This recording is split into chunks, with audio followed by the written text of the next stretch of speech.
नमस्कार 4 PM पर आप सभी का स्वागत है।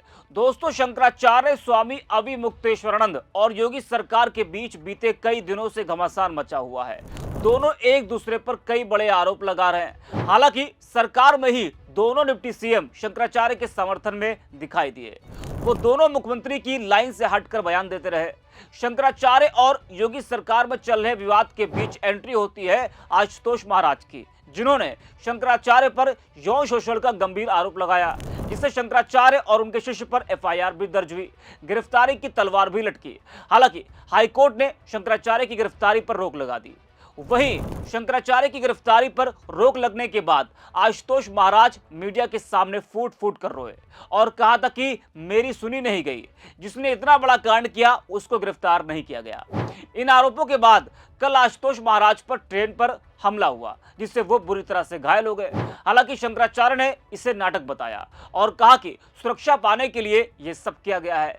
जब वो बाथरूम गए तो ठीक थे, बाथरूम के बाहर आए तो उन पर हमला किसने कर दिया?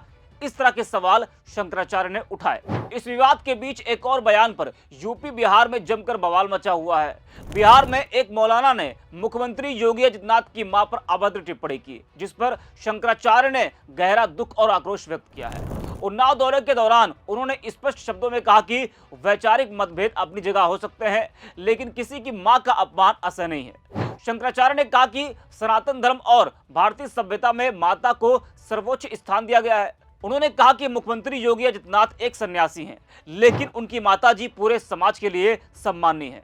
उनके खिलाफ अपशब्दों का प्रयोग करना उस व्यक्ति की विकृत मानसिकता को दर्शाता है। साथ ही उन्होंने ये भी कहा कि इस तरह की टिप्पणी से वो इस्लाम को छोटा कर रहे हैं। जी हाँ, उन्होंने कहा कि जिस तरह से मौलाना ने मां पर टिप्पणी की है, उससे वो इस्लाम को छोटा कर रहे हैं। आज सत्ता की आंखों में आंख डालकर पत्रकारिता करना मुश्किल हो गया है। हम पर मुकदमों से लेकर चैनल को बंद करने का दबाव कई बार बनाया गया और अभी भी बनाया जा रहा है। मुश्किल दौर है, लेकिन हम हार नहीं मानेंगे। इसलिए 4 PM को आप सभी लोग ज्वाइन करें और निष्पक्ष पत्रकारिता को जिंदा रखने के लिए जितना हो सके हमारा आर्थिक सहयोग भी करें।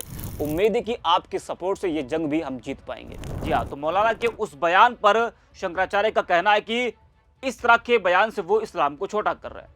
वहीं आपको बता दें कि गाय को राजमाता का दर्जा देने को लेकर शंकराचार्य लखनऊ के लिए निकले हैं। 11 मार्च को वो लखनऊ पहुंचेंगे।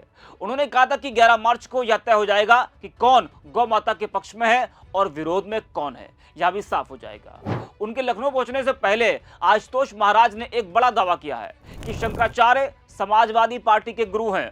उन्होंने कहा कि जितना लिख कर देते हैं उतना ही बोलते हैं। वे पैदल यात्रा कर रहे हैं और लखनऊ पहुंचते ही भाग जाएंगे। आशुतोष ने यह भी कहा कि उनके पास स्वामी के खिलाफ मजबूत सबूत है और वे नहीं बच पाएंगे। जरा आप भी सुनिए आशुतोष महाराज को। हम लोग माता शाकुंभरी पीठ से और प्रयागराज के लिए पैरवी करने के लिए रवाना हुए, तो गाजियाबाद से हम लोगों ने ट्रेन लिया। गाजियाबाद से जब लिया तो उसके बाद रात्रि में हम लोग सो गए। सुबह जब फ्रेश होने के लिए हम लोग आए तो बाथरूम से पहले ही दोनों तरफ गेट एक व्यक्ति खड़ा था और गेट खुले थे दोनों, कोई व्यक्ति नहीं था वहाँ, ना पुलिस थी और ना ही वहाँ पर जो वहाँ के होते हैं टीटी वगैरह वहाँ पे मौजूद नहीं थे।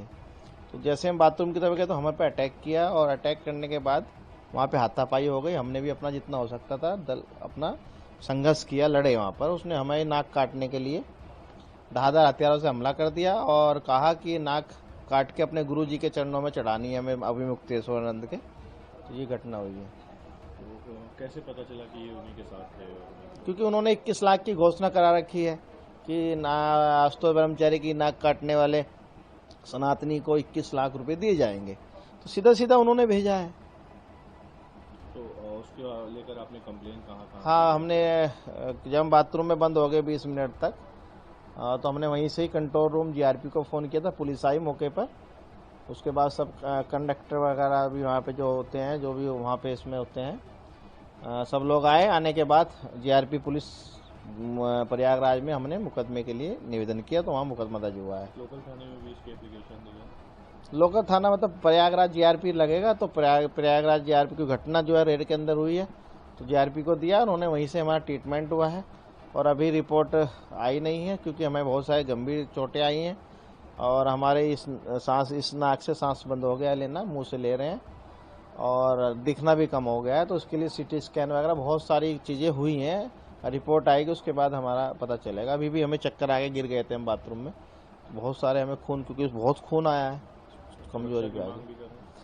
हम चाहते हैं, सरकार से चाहते हैं, उत्तर प्रदेश पुलिस से चाहते हैं कि हमारा अभिलेख, हमारा साक्ष्य किसी तरह से माननीय उच्च न्यायालय सुरक्षित पहुंचवा दीजिए, उसके बाद हम मर जाए, हमें कोई दिक्कत नहीं है। अच्छा, आपने बीच में कहा था कि आप नहीं लड़ना चाहते हैं, क्या? जी, हम डर गए थे, बहुत सारे तरीके से हमें हमले हो रहे थे, धमकियां आ रही थी फोनों पे, परंतु उसके बाद इन्होंने तरह तरह की बातें उठा दी कि साक्ष्य नहीं है, पेन ड्राइव नहीं है।